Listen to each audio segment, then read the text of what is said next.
Assalamualaikum warahmatullahi wabarakatuh. Shalom Om Swastiastu, Namo Buddhaya. Perkenalkan, nama saya Nanda Aulia Akfi Suryawan dengan NIM 20501011111068. Dan di sini saya akan melakukan penyuluhan hukum dengan bentuk video yang mengangkat tema terkait cybercrime dengan judul Undang-Undang Perlindungan Data Pribadi sebagai Senjata Penanganan Doxing.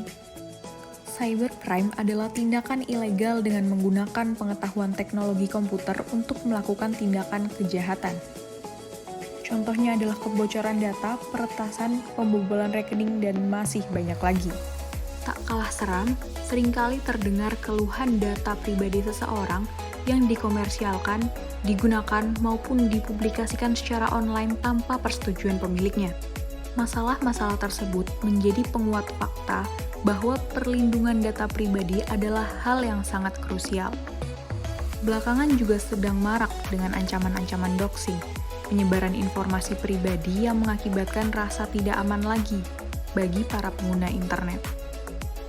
Adapun sebagai contoh, kasus hacker Bjorka yang menyebarkan data-data dan informasi pribadi milik Menteri Kominfo, Bapak Johnny G. Plate.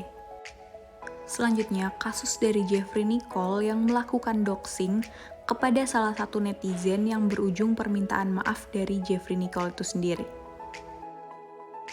Hingga kasus akun anonim @opposite6891 yang membuat thread berisi informasi pribadi pegiat sosial Denny Siregar dan keluarganya. Selanjutnya adalah sejarah UU PDP. Sejak Mei 2018, 28 negara anggota Uni Eropa menerapkan General Data Protection Regulation. Dan pada tahun 2019, Indonesia telah merumuskan UU PDP. Hingga akhirnya UU PDP diundangkan pada Oktober 2022. Adapun dasar kewajiban negara untuk membuat Undang-Undang Perlindungan Data Pribadi adalah pada pasal 28G UUD NRI tahun 1945. Dalam Undang-Undang Perlindungan Data Pribadi terdapat 16 bab dan 76 pasal di dalamnya, yang mengatur hak subjek data pribadi atau hak orang perseorangan yang pada dirinya melekat data pribadi, ketentuan pemrosesan data pribadi, kewajiban pengendali dan prosesor data pribadi, pembentukan lembaga perlindungan data pribadi, dan pengenaan sanksi. Apa itu perlindungan data pribadi? Terdapat pada bab 1 Ketentuan Umum pasal 1 ayat 2 pada Undang-Undang Nomor 27 Tahun 2022. Lalu, data apa sih data pribadi pribadi sebenarnya atau pada dasarnya adalah data atau informasi perseorangan tertentu gitu ya, yang disimpan, dirawat, serta dilindungi kerahasiaannya karena sebenarnya sifatnya adalah private dan unik. Akan muncul pertanyaan baru, apa saja sih yang termasuk data-data pribadi? Data-data pribadi yang bersifat spesifik telah diatur pada pasal 4 ayat 2 Undang-Undang PDP. Dan selanjutnya, data-data yang bersifat umum juga diatur pada pasal 4 ayat 3 Undang-Undang tentang PDP. Data-data berikut termasuk hal umum yang tetap harus dijaga. Nah, selanjutnya apa itu doxing?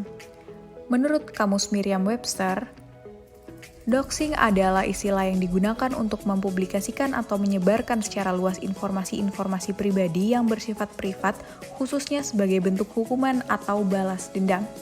Dan menurut Black Law Dictionary, doxing is the non-consensual online posting of a person's personal information such as home address, email address, and place of employment (ESP). Larangan terkait perbuatan doxing juga telah diatur dalam pasal 65 ayat 2 Undang-Undang PDP, yaitu setiap orang dilarang secara melawan hukum mengungkapkan data pribadi yang bukan miliknya.